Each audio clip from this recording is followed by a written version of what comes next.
សូមជម្រាបសួរអ្នកនរគ្នាសូមស្វាគមន៍មកកាន់ហាង101 Soundscape ខ្ញុំនឹងបង្ហាញអំពីផលិតផលថ្មីមួយទៀតដែលគឺជា Sound Card Model Focusrite Scarlett 2i2 ដែលជាចំនួនទី4ហើយ Focusrite នេះគឺជាក្រុមហ៊ុនរបស់ UK Sound Card មួយនេះត្រូវបានប្រើប្រាស់ច្រើនបាទសម្រាប់ Home Studio នៅក្នុងប្រអប់មួយនេះគឺយើងនឹងទទួលបាន sound card មួយហើយនឹងបាទនេះគឺជារូបរាង sound card អ្នកនរគ្នាបាទនេះគឺជា sound card គឺចំនួនទី4នេះគឺផ្លាស់ប្ដូរខ្លាំងមែនទែនដែលរូបរាងរបស់ចំនួនទី4គឺស្អាតហើយទំហំរបស់ sound card នេះគឺធំបាទទំហំ sound card គឺធំជាងមុនបាទ interface របស់វាគឺ solid មានន័យថារឹងជាងមុនខាងមុខនេះបើជំនាន់ទី3យើងទន់បាទអញ្ចឹងតួវាគឺហាប់ណែនតែម្ដងគឺប្រើដោយទំនុកចិត្តនេះជាខ្សែ USB អ្នកនរគ្នាទទួលបាន Scarlett 2i2 នេះគឺអ្នកនរគ្នានឹងឃើញនៅផ្ទៃខាងមុខនេះគឺមានគេហៅថា gain knob ទី1ទី2ដោយសារវាជា channel ទី1និងទី2 knob volume សម្រាប់ master ដែលយើងបញ្ចេញ output ទៅកាន់ speaker ឆ្វេងស្ដាំណាបាទ LA មួយគូ link សម្រាប់កាសយើង control កាសយើងអាចដកកាសនៅខាងមុខនេះអូខេហើយនៅខាងមុខនេះក៏មានប៊ូតុងចុចមួយចំនួនដែលមាន6ទី1តាក់ទង select ហើយនឹងបើក 48V ហើយជាមួយនឹង instrument ជាមួយនឹង auto save ហើយនឹង air អូខេអញ្ចឹងយើងនឹងភ្ជាប់ sound card នេះទៅកាន់ computer ហើយខ្ញុំសូមណែនាំអ្នកនរគ្នាត្រូវការដំឡើង driver របស់វាទាំង Windows ទាំង Mac ដើម្បីទទួលបាននៅ software update software ល្អៗដែលយើងត្រូវការប្រើចាំបាច់អូខេអញ្ចឹងខ្ញុំនឹងដោតខ្សែ USB ទៅកាន់ computer តែម្ដងនេះគឺជាខ្សែ USB ខាងក្រោយ Type C ចំពោះអ្នកនរគ្នានេះគឺជារុនសម្រាប់បញ្ចេញទៅ monitor ឆ្វេងស្ដាំហើយរុននៅខាងក្រោយនេះគឺទី1និងទី2សម្រាប់ microphone ដែលប្រើប្រាស់ XLR female អូខេអញ្ចឹងយើងដោត microphone ចូលនៅទីនេះបាទចំពោះនៅខាងមុខនេះអ្នកនរគ្នាឃើញសម្រាប់ប៊ូតុងមួយចុចសម្រាប់ direct ហើយនឹងបិទវាបើសិនជាចេញពណ៌សនេះគឺមានន័យថាពេលឧទាហរណ៍ពេលយើងថតនិយាយអីយើងចុចបើកដើម្បីយើងអាចឮពេលយើងនិយាយទៅ micro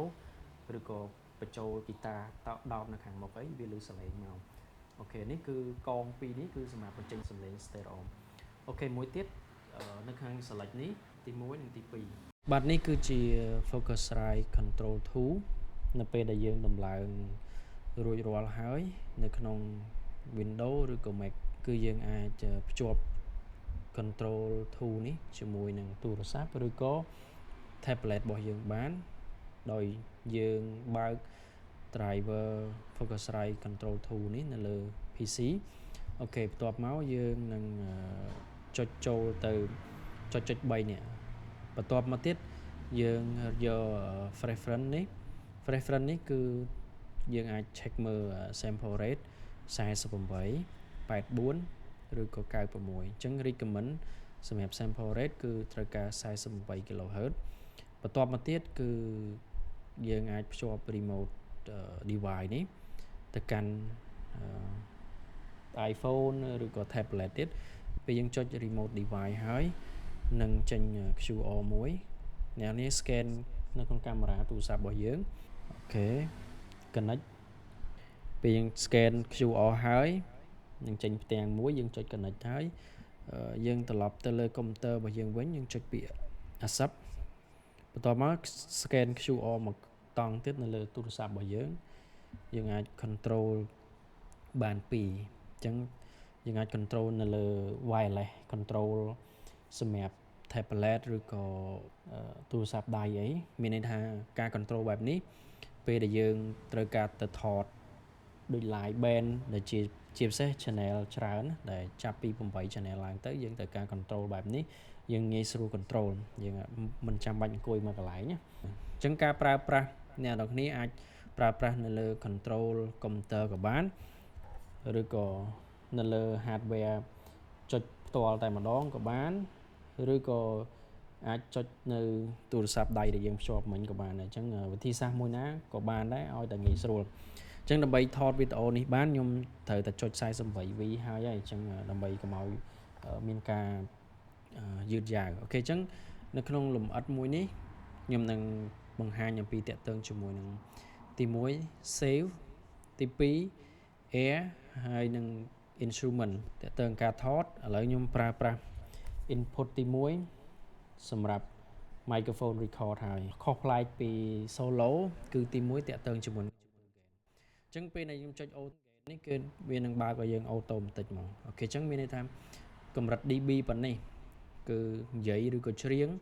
វាសុវត្ថិភាពហើយវាអត់មានផ្ទុះមានអីអញ្ចឹងណាបាទអញ្ចឹងនេះគឺជា auto gain មួយដែល Scarlett ឲ្យមក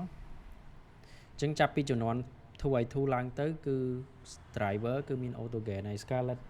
solo គឺអត់មាន auto gain ទេបន្ទាប់មកទៀតនៅក្នុងនេះមាន air អញ្ចឹង air មួយនេះយើងអាចចុចមាន preset ពណ៌បៃតងហើយនឹង preset នឹង dry ពណ៌រៀងលឿងនេះគឺសម្រាប់ការថត instrument វិញអូខេខ្ញុំនឹងបង្ហាញតិចទៀតអញ្ចឹងតាក់ទងបើក air ប្រហែលជាអ្នកនរគ្នាអាចទទួល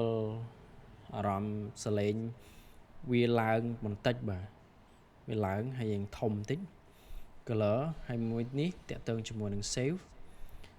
យើងបើកសម្រាប់ការពារ distortion ហ្នឹងពេលយើងតឡើងសលេងឬក៏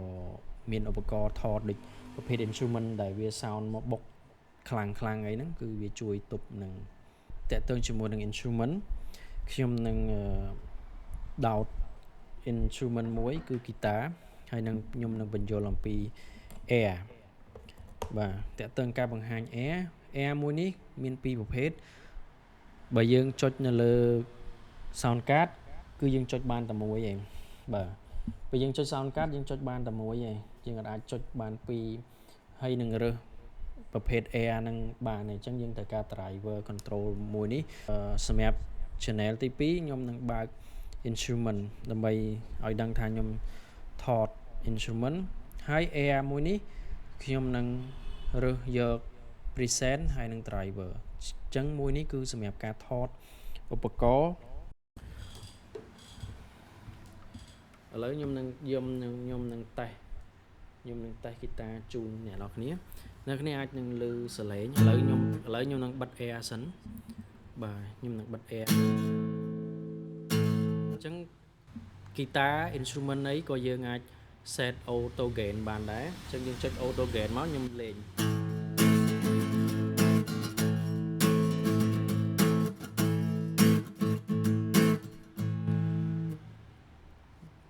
អូខេអញ្ចឹងauto gain រៀបរាល់ហើយគេនឹងកំណត់ gain volume មួយណាដែលមានសុវត្ថិភាពអូខេអញ្ចឹងអានេះខ្ញុំនឹងតេស្តលេងផ្ទាល់អ្នកនាងស្ដាប់មើលបាទបន្ទាប់មកខ្ញុំត្រូវការបើក air ខ្ញុំត្រូវការរើស preset ហើយនឹង driver ដើម្បីជួយបញ្ចេញរសជាតិសម្រាប់ instrument អូខេ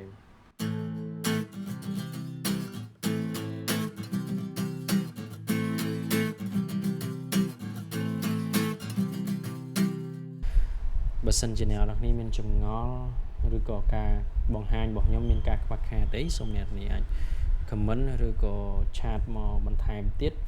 សម្រាប់ការបង្ហាញនេះគ្រាន់តែជាវីដេអូមួយ demo ដែលបង្ហាញអំពីការប្រើប្រាស់ជាទូទៅអូខេអរគុណច្រើនអ្នកនាងសូមជម្រាបលា